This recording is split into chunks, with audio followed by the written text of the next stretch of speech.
चाहे तो सारा का सारा महर मुअज्जल तय कर लिया जाए, यानी निकाह के फौरी बाद उसकी अदायगी लाजिम हो जाए, और चाहे तो सारा का सारा महर जो है वो मुअज्जल तय कर लिया जाए, और चाहे तो कुछ हिस्सा मुअज्जल तय कर लिया जाए और कुछ मुअज्जल। महर मिसल एक फ़िक़ही इस्तिलाह है, और महर मिसल उस वक्त अदा किया जाता है जब या तो महर कोई मुकर्रर ही ना किया गया हो।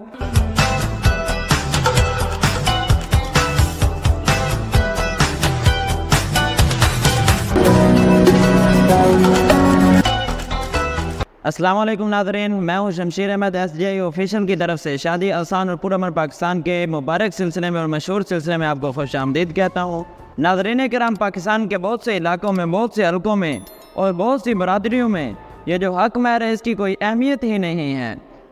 हक महर या तो मुतअय्यन ही नहीं किया जाता, या अगर मुतअय्यन कर लिया जाए तो उसको अदा करने की नौबत ही नहीं आती।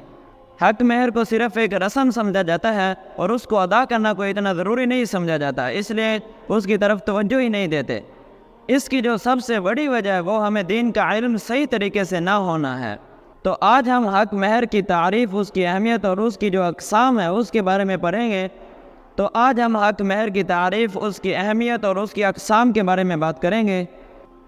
वीडियो में आगे जाने से पहले आपसे एक छोटी सी रिक्वेस्ट है कि दीन इस्लाम को सही, आम और फहम अंदाज में सीखने के लिए हमारे चैनल को सब्सक्राइब कर लें और बेल नोटिफिकेशन को भी ऑल पर सेलेक्ट करें। महर की तारीफ़ ये है कि महर औरत का वो हक के मानी है जो खावंद के ज़िम्मे बवजह अक़द निकाह के वाजिब होता है, और महर मसनून और महर मोहम्मदी उस महर को कहा जाता है जो नबी करीम सल्लल्लाहु अलैहि वसल्लम से अमलन साबित हो। हक महर खावंद के ज़िम्मे एक कर्ज होता है जिसका अदा करना लाजमी और ज़रूरी होता है।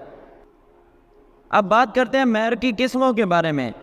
हक महर की 3 किस्में हैं, महर मुअज्जल, महर मुअज्जल और महर मुतलक।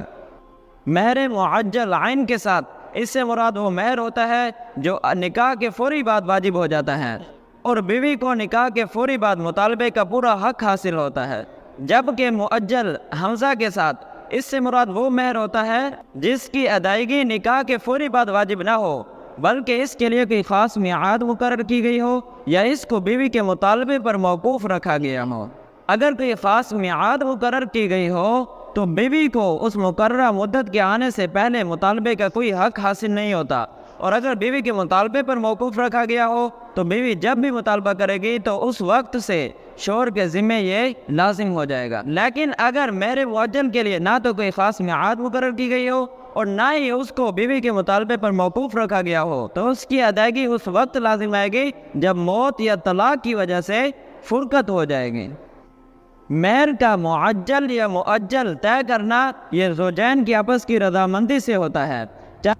चाहे तो सारा का सारा महर मुअज्जल तय कर लिया जाए, यानी निकाह के फौरी बाद उसकी अदायगी लाजिम हो जाए, और चाहे तो सारा का सारा महर जो है वो मुअज्जल तय कर लिया जाए, और चाहे तो कुछ हिस्सा मुअज्जल तय कर लिया जाए और कुछ मुअज्जल। आपने महर मिसल का नाम सुना होगा, तो अब इसके बारे में बात कर लेते हैं। महर मिसल एक फ़िक़ही इस्तिलाह है, और महर मिसल उस वक्त अदा किया जाता है जब या तो महर कोई मुकर्रर ही ना किया गया हो, या अगर ऐसा महर मुकर्रर किया गया हो जिसकी अदा करने की कोई सूरत ही ना हो। महर मिसल से मुराद वो महर होता है जो औरत की अपनी बहनें, उसकी चचाजाद बहनें और इसी तरह उसकी फूफियों के महर के बराबर होता है। तो महर मिसल में ये जो बराबरी है, ये इसमें उम्र का भी लिहाज किया जाएगा और ज़माने का भी लिहाज किया जाएगा, और इसी तरह पढ़े लिखे होने का भी लिहाज किया जाएगा, यानी इन तमाम सूरतों में भी बराबरी होनी चाहिए। और इसी तरह शादी के वक्त कंवारी या शादीशुदा होने का भी ख्याल किया जाएगा। तो नाज़रीन किराम, आज हमने हक महर और उसकी तारीफ़ और उसकी किस्मों के बारे में पढ़ा है। उम्मीद करता हूँ कि आपको आज की वीडियो पसंद आई होगी। अगर वीडियो पसंद आए तो लाइक ज़रूर कर देना, और चैनल पर नए हो तो चैनल को सब्सक्राइब कर लें और बेल नोटिफिकेशन को भी आप पर सेलेक्ट कर लें। अल्लाह ताला से दुआ है कि अल्लाह ताला हमें दीन इस्लाम की सही मानों में समझ बूझ अता फरमाए। आमीन व आखिर दावाना अनिल हम्दुलिल्लाहि रब्बिल आलमीन।